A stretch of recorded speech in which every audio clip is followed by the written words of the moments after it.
Salve, salve galera, é um prazer estar aqui na companhia de vocês em mais um episódio da nossa história econômica do Brasil, esse episódio 3, galera. Hoje estou aqui, infelizmente, em carreira solo, mas é só por hoje, galera, para trazer aqui mais uma etapa dessa epopeia que é a história da economia brasileira, falando sobre os surtos industriais no Brasil, especialmente ali no século XIX e na Primeira Guerra Mundial. Roda a vinheta! Chega mais!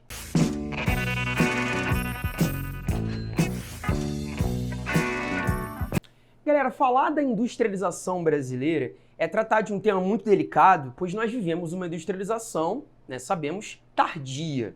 O modelo capitalista brasileiro, ele se desenvolve a partir ali do final do século XIX, segundo muitos historiadores e economistas, dentro de uma lógica muito dependente do cenário europeu e, claro, do cenário norte-americano.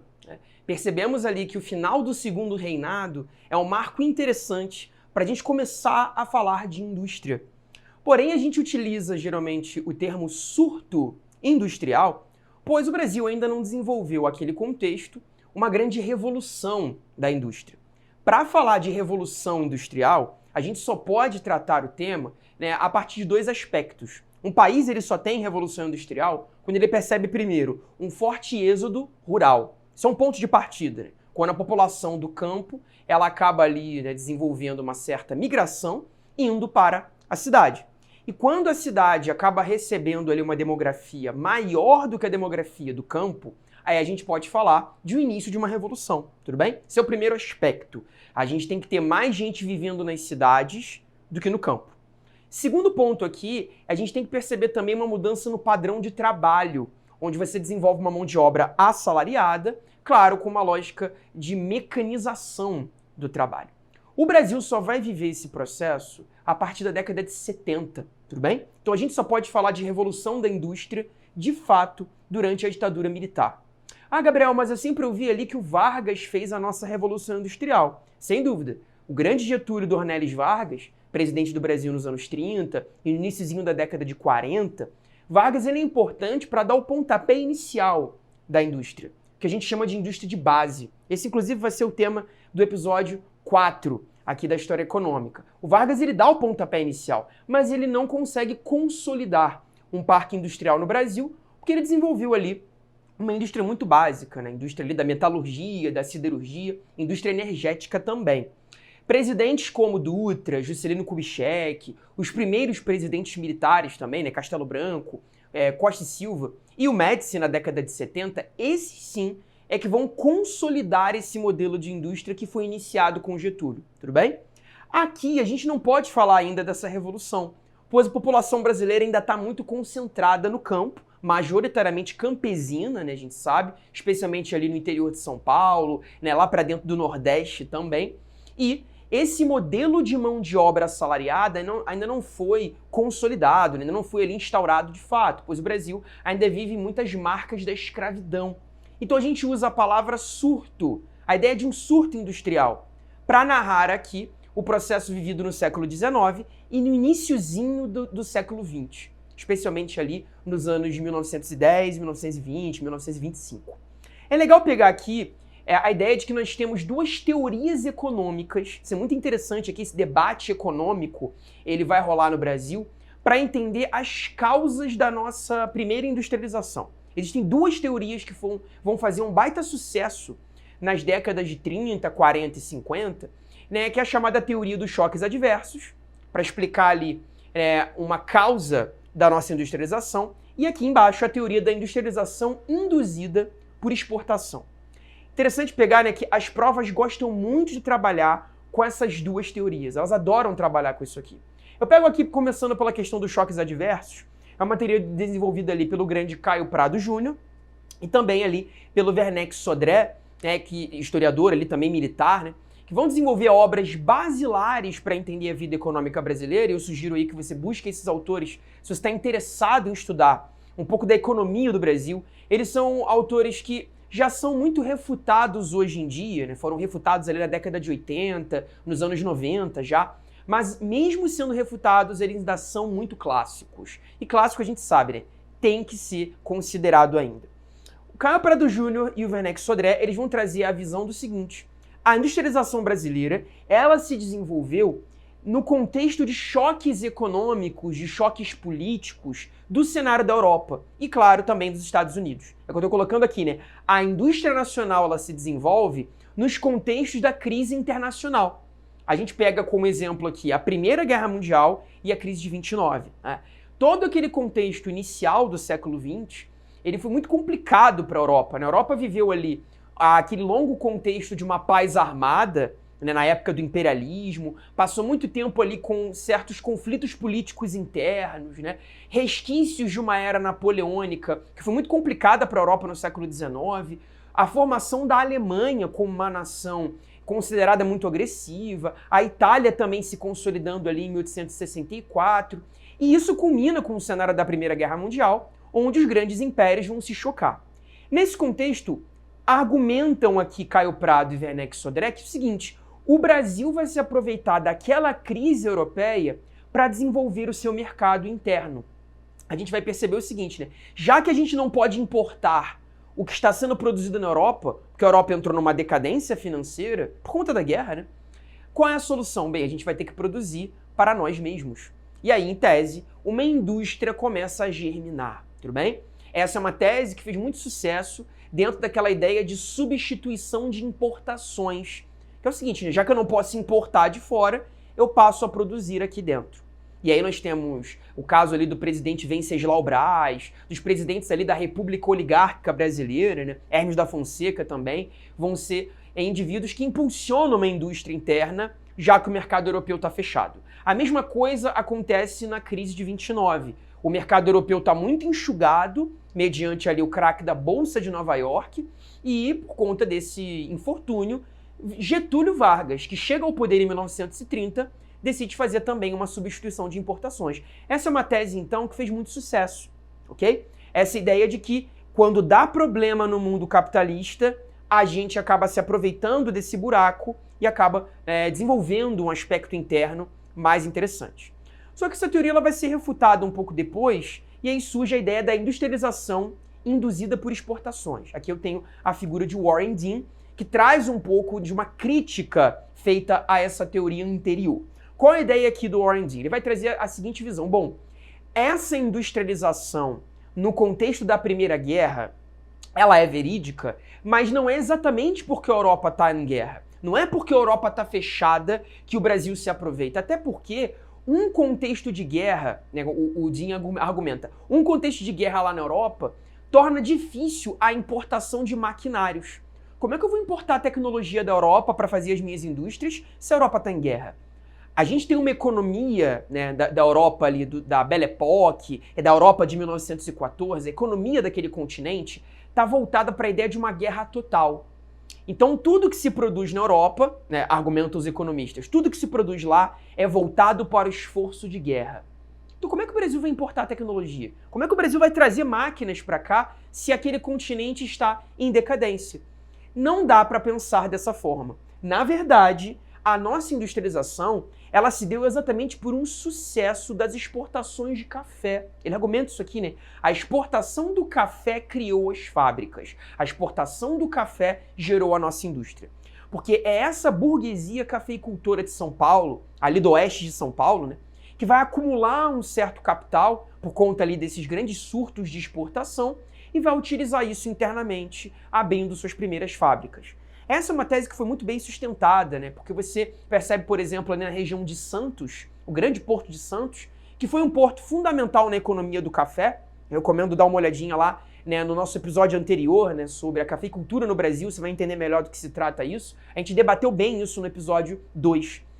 Esse porto de Santos, ele verificou muitas vezes investimentos na Bolsa de Valores, investimentos no capital financeiro, pela burguesia do café. Essa burguesia que engordou muito ali com o sucesso da economia do café e acabou diversificando seus investimentos.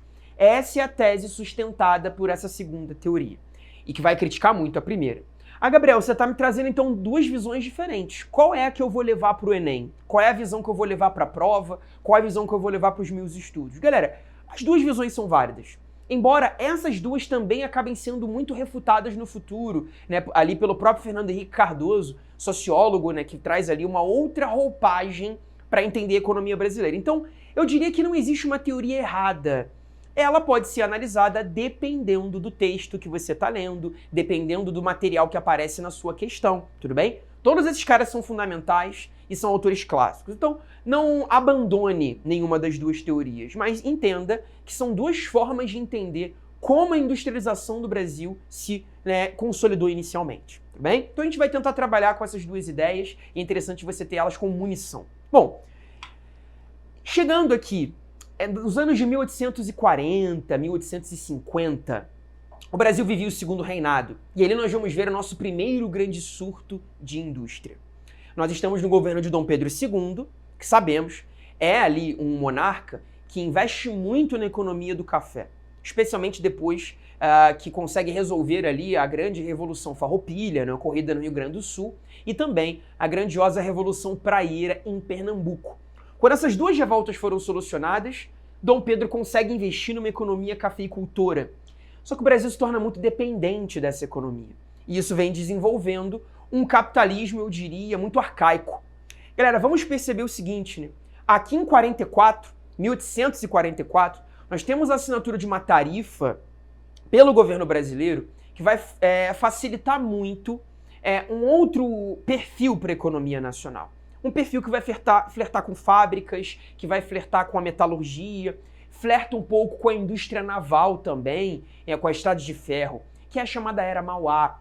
O nosso grande Irineu Evangelista de Souza, esse rapaz aqui de uma carinha de poucos amigos nessa imagem, né? Esse cara vai trazer o nosso primeiro grande investimento fabril no Rio de Janeiro e em São Paulo, pegando um pouco das vantagens dessa tarifa. Você pode argumentar que a tarifa Alves Branco ela vai facilitar muito os investimentos de Mauá. Claro, não estou aqui tirando o mérito, né, dele como um grande visionário, mas o cenário econômico nas décadas de 40 e 50 vão ser favoráveis para o Irineu investir. O que a tarifa Alves Branco ela determinava à época? Ela vai estabelecer duas tarifas de importação no Brasil, 30% e 60%. Como é que funciona, né? Todo produto que vem de fora e nós não temos um produto parecido feito aqui, ou seja, produtos sem similares no Brasil, esse produto então ele recebe 30% de taxa, ok? Então se ele chega aqui, automóveis, por exemplo, a gente não produzia automóvel ainda, né? É uma indústria automobilística no Brasil, só vai começar a se consolidar mesmo lá com Dutra e Juscelino Kubitschek, né? Quando chega o automóvel, nós não produzimos isso aqui dentro, o automóvel receberia, então, 30%. Tudo bem? Tô pegando um exemplo aqui totalmente arbitrário, tá, galera? Você pode jogar isso para qualquer outro produto que a gente não fazia aqui ainda.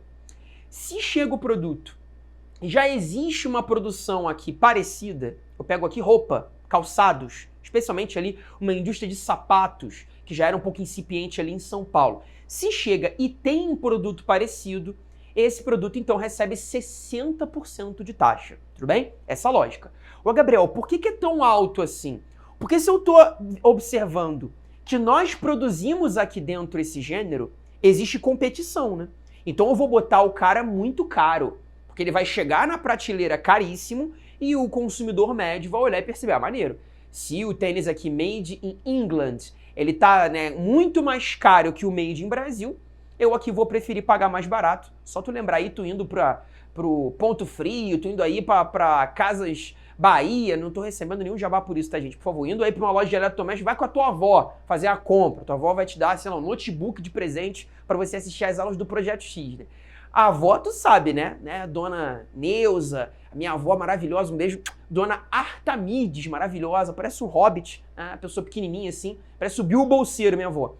Se tu vai com a tua avó comprar um notebook aí pra assistir às aulas do Projeto X, tua avó vai direto no mais barato. Tu fica ali, pô, vó, não vou nem tirar onda com esse notebook aqui é, pô, CCE, né? Tu quer o Apple, né? Tu quer o Sony, tu quer ali o Dell. Tu não quer o mais barato, mas a tua avó vai direto no baratinho. Isso, galera, realmente atrai consumo. Então, a ideia da tarifa Alves Branco é essa. Vamos tornar o produto nacional mais barato. Podemos argumentar, então, que isso aqui é uma medida protecionista. E Mauá, grande investidor ali na década de 1840, inclusive recém retornado de uma viagem à Europa, né? O Irineu foi ali, né, visitar Londres na década de 1840, se apaixonou pela locomotiva na Europa, se apaixonou pela Revolução Industrial, afinal, né, o cara visitou o berço da Revolução Industrial, ele visitou a Inglaterra, né, de uma família aí de pequenos agricultores do Rio Grande do Sul. O Irineu não era lá de origem rica, mas também não era um pobre, né, um pobretão qualquer, um cara ali, vamos dizer, de uma classe média, e que teve realmente uma baita sorte de conseguir ali se desenvolver em viagem, e voltando dessa viagem à Europa, ele, enfim, tem esse sonho de investir na ferrovia, de investir na sua estrada de ferro, e sem dúvida, isso ficaria muito mais difícil se não fosse pela tarifa, tudo bem? Então é legal você pegar essa tarifa, ela vai mudar muito o perfil alfandegário brasileiro. Até 1844, a gente dependia ainda de tarifas da época de Dom João, lá da época da abertura dos portos, da chegada da corte dos Bragança ao Rio de Janeiro. Aqueles tratados de 1810, né, que você estuda no período joanino. Galera, aqueles tratados deixavam o Brasil completamente aberto aos produtos ingleses. Na tarifa Ovos Branco, a gente percebe uma tomada de posição, eu diria, um pouco mais nacionalista. E aí, bem, o Irineu investe. Nós temos aqui empreendimentos na região do Rio de Janeiro, na região ali, né, do centro do Rio de Janeiro. Para quem é carioca, né, toda aquela região da Praça Mauá, a gente sabe que ela foi muito bem desenvolvida nessa época. Toda aquela região ali do Boulevard Olímpico, né, para quem já visitou o Rio de Janeiro aqui, que é a cidade do Projeto X, sabe, é uma região importante como a chegada de produtos, né? São os estaleiros ali, onde você tem a fabricação de navios. O primeiro estaleiro do Brasil foi fundado naquela região e os produtos vão ali ganhar uma nova dimensão ao chegar aqui. Então toda uma economia, né, toda uma vida financeira se cria naquela área. A gente vai apelidar de Praça Mauá. Não à toa existe uma estátua do Mauá exatamente ali no Boulevard Olímpico, bem próximo do Museu do Amanhã. Aqui ele se torna uma espécie de lugar de memória, um local onde o passado industrial do Brasil teria nascido. Mas galera, eu costumo dizer, né, uma andorinha não faz verão. O Mauá, ele empreendeu, ele investiu, mas muito num caráter isolado. É ele considerado o primeiro grande liberal do Brasil, né, no espírito do liberalismo mesmo, de empreender, de livre mercado. Só que ele não teve nenhum apoio do Estado, né? O Estado, naquela época, estava muito mais interessado no café, muito mais interessado em investir numa questão da cafeicultura. A gente sabe que a grande elite brasileira formada ali está situada no Vale do Paraíba e no oeste de São Paulo, e é a elite do café. Se Dom Pedro botasse muito dinheiro no projeto de Mauá, ele talvez encontraria uma inimizade com os cafeicultores. Isso não pode acontecer. Então, devido a esse caráter majoritariamente agroexportador da economia brasileira, Mauá acaba desamparado. Mas isso não o impede de investir muito bem na década de 50, que é um período onde a gente vai perceber mesmo o desenvolvimento de telégrafo, o desenvolvimento da ferrovia, o desenvolvimento da indústria naval. O Mauá foi responsável ali pela primeira linha telegráfica ligando o Brasil à Europa, né? Era um cabo que passava por baixo do Oceano Atlântico, né? Dentro d'água, parado, um negócio assim meio hollywoodiano, para fazer a primeira ligação ali de telégrafo, né? Transmitindo códigos. O telégrafo ali é o tataravô do WhatsApp, né? Vamos combinar. É o pai do telefone, numa tentativa de comunicar nós com o velho mundo. Ou seja, a ideia de modernizar o Brasil, de levar ali a América a novos tempos, numa mentalidade de progresso. Porém, ele tem ali uma relação muito mais dependente com a Europa, dependente dos Estados Unidos, do que uma relação autônoma, né? Dá pra gente argumentar dessa maneira. O capitalismo no Brasil não está plenamente formado porque é um capitalismo muito dependente. Eu diria até hoje, né? Mas aqui, muito mais ainda. A gente vai ter uma mudança nesse perfil em 1860 com uma nova tarifa. E aí o Mauá vai acabar entrando numa certa crise. Alguns empreendimentos do cara vão acabar falindo. É a chamada tarifa Silva Ferraz, essa que está aqui no final do material, né? A tarifa Silva Ferraz, em 1860, ela muda aquele perfil de 30-60, baixando as tarifas sobre produtos estrangeiros. Ou seja, a Inglaterra volta a vender mais barato. Galera, nesse contexto aqui, há uma grande pressão estrangeira para que essas tarifas abaixem, né? Vamos lembrar que a Inglaterra, nesse contexto, ainda é a grande nação que na relação diplomática acaba botando o Brasil no bolso, né? Existe uma forte influência da Inglaterra nas relações diplomáticas no Brasil. Inclusive, vai ser muito importante essa relação com os ingleses para a gente entrar na Guerra do Paraguai, para a gente ter ali certo, né, poder bélico, especialmente na marinha, né? O Brasil dependia muito desses investimentos ingleses. Então, mediante essas pressões, essas tarifas vão baixar e o produto acaba entrando aqui barato de novo. O produto estrangeiro vai chegar aqui baratinho. Então, nesse sentido, o Mauá acaba não conseguindo perpetuar esses investimentos a longo prazo. E por pressões inglesas, essa falência do Mauá acaba chegando em 1878. Não que ele vá ficar pobre, né, galera? Mas ele acaba perdendo ali, tendo que entregar muitas das suas empresas, vai leiloar muito ali dos seus empreendimentos e acaba não conseguindo desenvolver o grande sonho da Revolução Industrial no Brasil. Mas esse surto aqui, ele foi importante por dois aspectos. Primeiro, ele vai forçar uma mudança no perfil da mão de obra. A mão de obra escrava aqui, ela já está em franca decadência. Então, se a gente vai impulsionar uma indústria, a gente precisa de mão de obra assalariada. Então, isso é um ponto importante, né? A gente pode dizer que a Era Mauá, digamos, ela acelerou um pouco o processo abolicionista. Embora não fosse de nenhum interesse do Império acabar com a escravidão imediatamente. A ideia do Império é deixar a escravidão acabar só quando o último escravo morrer. Essa era a ideia do Império. Vamos deixar, vamos empurrar. Quando o último escravo morrer, acabou a escravidão. A gente não precisa ter pressa para acabar com esse sistema, pois acreditavam que se o escravo ali fosse liberto, se o negro escravizado, né, recebesse ali a alforria, acreditavam que a economia nacional iria pelo ralo. Os próprios latifundiários argumentavam isso. Se abolir a escravidão, o Brasil vai parar, essa economia vai acabar completamente. Então, a mentalidade de Dom Pedro é empurrar para frente. Cara, vamos abolir? Vamos, mas não tem pressa, tá? A gente pode dizer que a Era Mauá, ela agilizou um pouco esse processo, mas, de certa forma, o Brasil ainda mantém essa característica conservadora, sendo aí o último país no mundo a abolir a escravidão. A gente sabe, ela é Lei Áurea só em 1888. Esse é o primeiro ponto. Agora, segundo aspecto, a Era Mauá serve para a gente entender como a economia ainda era dependente da agricultura, como a economia ainda era dependente do aspecto de plantation, do elemento voltado para o mercado agroexportador.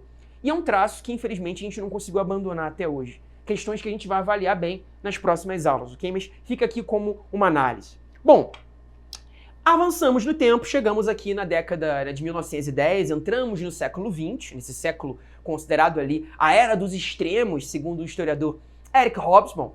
Nesse contexto, vamos viver a Primeira Guerra Mundial e o Brasil, economicamente, ele se vê próspero no contexto de Primeira Guerra Mundial. Nós vamos entrar na Primeira Guerra ao lado ali da chamada Tríplice Entente, né, que compunha França, Inglaterra, Rússia, com ali a participação também dos Estados Unidos, né? Você tem ali a entrada americana, depois que os russos saíram da guerra, né, por conta da Revolução Bolchevique, os Estados Unidos acabam entrando no conflito, e o Brasil se coloca ali, né? No finalzinho da guerra, nós enviamos as missões de médicos, enviamos ali uma ajuda ligada à Marinha, mas do ponto de vista militar, a nossa participação na Primeira Guerra ela é muito pequena, né?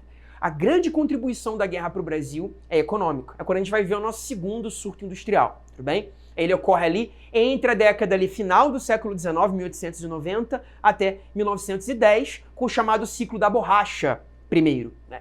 O látex, ele vai ser ali colonizado, eu diria, no território norte e noroeste do Brasil. Galera, tem que pensar o seguinte, os presidentes da República Oligárquica, que é aquela república do café com leite, né, que a gente conhece, esses presidentes eles têm uma certa neurose com a expansão do mapa. A gente tem ali o próprio Washington Luiz, um presidente conhecido pela frase ali, né, de que governar é construir estradas. Washington Luiz, um dos últimos, né, presidentes da República Velha, dessa República Oligárquica. A mentalidade desse cara tem muito a ver com um dos presidentes do período. Governar é construir estradas, governar é expandir a rodovia, expandir ferrovia, expandir o mapa, especialmente para as regiões vazias, para as regiões inóspitas. A gente pega o caso do Centro-Oeste, que logo logo vai receber a nossa nova capital, né, Brasília, e também a região amazônica. A conquista dessa região é fundamental, não só do ponto de vista civilizatório, né, mas também do ponto de vista econômico. Essa área norte, ela vai ser muito bem colonizada pelos governos, né, desses presidentes nesse contexto. Estou falando especificamente das regiões do Acre e da região de Rondônia. São duas áreas anexadas pelo governo do Brasil nesse contexto. A gente cita o caso do Acre, que é um caso aqui, né, até meio zoado na internet, a galera, né, com essa coisa, que o Acre não existe, certamente vai ter gente aí nos comentários fazendo, né, esse tipo de, colocando essas frases. Vamos combinar, né, a piada velha já tá batida, né, essa piada já passou da validade, e muito preconceituosa, né, ali um grande desrespeito com a galera do Norte, dizer que não existe, pelo amor de Deus. O Acre foi fundamental para a economia brasileira. Naquele contexto, gente, era tão importante o domínio dessas áreas que você tem uma guerra no território entre brasileiros e bolivianos. São as chamadas guerras acreanas, na virada do século XIX para o século XX, ali entre 1899 e 1902. Você tem ali conflitos pelo controle do látex, pelo controle da borracha. Essa é uma área rica nos chamados seringais, árvores ali que vão ser importantes por uma atividade muito antiga no norte do Brasil, dos seringueiros. Homens ali que já trabalhavam desde a época colonial, você tem famílias de seringueiros muito antigas no Brasil, homens e mulheres, que vão fazer essa atividade artesanal, retirando a seiva dos seringais, para depois transformar ali em látex, né, a partir desse processo de vulcanização, da borracha. Galera, foi tão importante essa economia que você tem um conflito pelo controle do território, né? Militares vão ser enviados para lá, você tem uma treta dos brasileiros com os bolivianos. Então, antes que você zoe aí o Acre é tão importante que tem até uma guerra com o seu nome. Durante aquela época, inclusive, houve a proclamação de uma certa república no Acre. É até, né, curioso notar, a galera brinca tanto, mas o Acre foi uma república durante mais ou menos 2, 3 anos, uma república com uma certa independência. O governo brasileiro teve que solucionar aquele problema, né? E não fazia sentido manter uma guerra a longo prazo. Guerra é caro, né? Você tem movimentação de tropas que gera uma logística muito negativa. Eu sei que você aí do outro lado adora um derramamento de sangue, o aluno vibra quando estuda a guerra. Mas, galera, para os governos, guerra é gastar dinheiro, muito dinheiro. Então a mentalidade brasileira aqui é jogar com a diplomacia. Você tem a figura aqui do grande barão do Rio Branco, né, ligado ali à atividade do Ministério da Fazenda, ligado ali a atividades econômicas do Brasil, que vai despontar como diplomata. Esse cara vai negociar a anexação daquele território. Então nós compramos o Acre para não continuar em guerra com os bolivianos. Essa compra, né, no Tratado de Petrópolis, já anexando o Acre aqui, a partir de 1902, 1903, vai ser muito importante, né, o Tratado de Petrópolis, para a gente conseguir consolidar essa economia da borracha. E, gente, borracha nessa guerra aqui é muito necessária. Por isso que o surto vem, né? Porque a gente vai exportar muito para a Europa em guerra, porque a Europa precisa desse látex para desenvolver, né, utensílios militares, pneu ali dos jipes, né, todos os utensílios que você usa em armas. A borracha foi muito importante. E o Brasil, nesse momento, vai ser o maior exportador de borracha do mundo. Isso ajuda muito no desenvolvimento interno. Aquela tese lá que eu comentei no início, essa tese, né, a partir da lógica de Caio Prado Júnior, né, o Werneck Sodré, de que nas crises europeias nós nos industrializamos, aqui isso faz todo sentido. Né? A teoria ali das crises adversas, dos choques adversos. Aqui isso faz sentido porque, bem, a gente está vendo isso acontecer. A gente nota entre 1912 até ali iniciozinho de 1919, 1920, o Brasil ele vai desenvolver mais de 40% de todas as suas indústrias, exatamente durante a Primeira Guerra Mundial. Então, são dados interessantes que modernizam internamente a economia, mas toma cuidado, não é uma revolução industrial. Isso aqui não é uma revolução industrial. A gente vai chamar de surto. Exatamente um surto nessas regiões de látex. Eu estou trazendo um mapa aqui mostrando como que o Acre, né, ele faz essa fronteira ali com a região do Peru e da Bolívia. Inclusive Rio Branco, né, gente, o nomezinho da capital, em homenagem ao grande barão do Rio Branco, né, figura importante, que negociou a anexação do mapa. Né. Nós vamos perceber essas estradas de ferro aqui, tá vendo? Essa linhazinha, tanto a linha pontilhada como a linha contínua.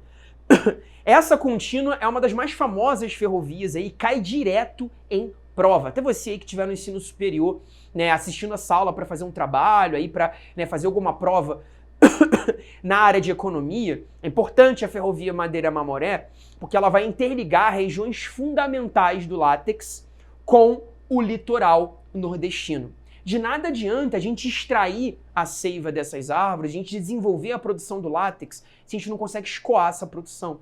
A ferrovia ela cumpre o papel do escoamento produtivo, interligando essas zonas de mata fechada, essas zonas ainda pouquíssimo urbanizadas, com as áreas de capital nordestina, tentando trazer realmente o produto para o litoral, e aí do litoral eu vou exportar para a Europa. Então a ferrovia era ainda um grande projeto para o Brasil. A Primeira República olhou com carinho a questão ferroviária, eu diria.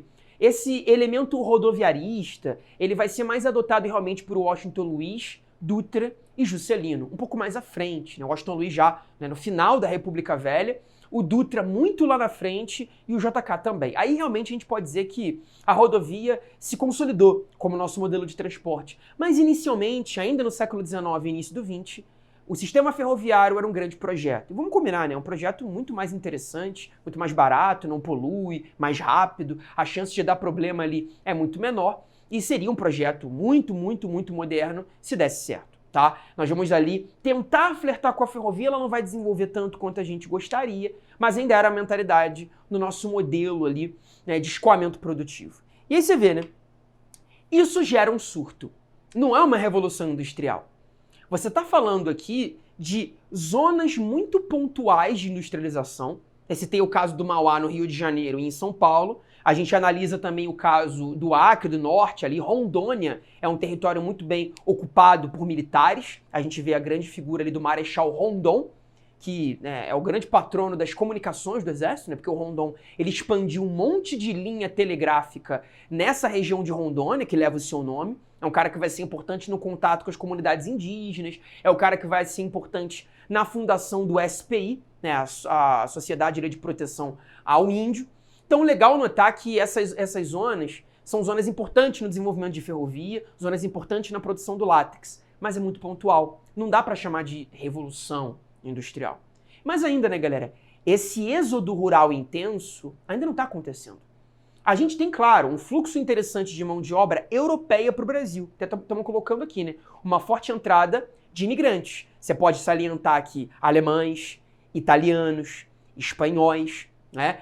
A migração asiática, toma cuidado, ainda não é nesse contexto, né? A gente vai perceber uma migração asiática mais no contexto de Segunda Guerra Mundial, tá? Na primeira, especialmente alemães, italianos e espanhóis, né? E que vão começar a fundar suas próprias sociedades de trabalhadores. Eu cito aqui o caso de São Paulo, né? Com o grande bairro do Brás, Higienópolis, toda aquela área ali mais de tradição fabril, né? Em São Paulo. No Rio de Janeiro, a gente destaca o bairro da Tijuca, São Cristóvão mesmo, ali o Grajaú, dessa zona norte, né? Onde a migração italiana e alemã é bem interessante, e vão começar a fundar ali seus próprios núcleos de trabalhadores, seus jornais. Então essa é a mão de obra que está vindo para cá. Mas esse êxodo rural da zona nordestina, da zona norte para cá, ainda não é a grande vertente, tudo bem? E aí você vê, vamos produzir bens de consumo não duráveis, estou citando aqui o caso da borracha, né, onde você desenvolve calçado, onde você tem o couro para desenvolver sapatos, roupas, tudo muito básico ali. O não durável é aquilo que a gente compra e logo logo tem que comprar de novo, né? Não tem uma grande vida útil, mas já é uma forma de modernização interna.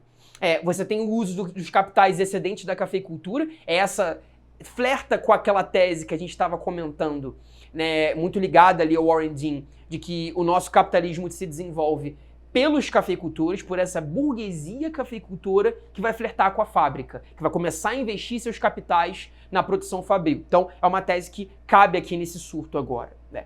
A exportação de borracha é assustadora, né? São 38 mil toneladas durante ali a Primeira Guerra Mundial, e isso nos traz a noção do Brasil no topo da produção de borracha. Você tem, galera, investidores da Ford que vêm para a Amazônia para tentar se apoderar dessa produtividade, né? Você tem a fundação de uma vila pela Ford, chamada Fordlândia. Busca depois aí a Fordlândia, que foi um empreendimento que deu errado, né? Os caras quiseram fazer produção fordista de látex no meio ali do território amazônico. Não deu muito certo. Depois eles vão sair do Brasil. Mas atrai os interesses norte-americanos. Você tem ferrovias feitas pelo capital estadunidense aqui no Brasil, nesse contexto. Então, as atenções internacionais se voltaram para cá.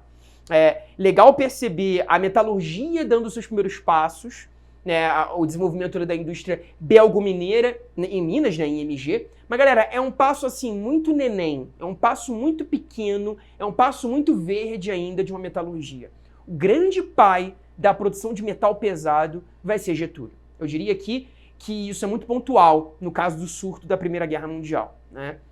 E esse conceito tem que estar sempre nos seus estudos.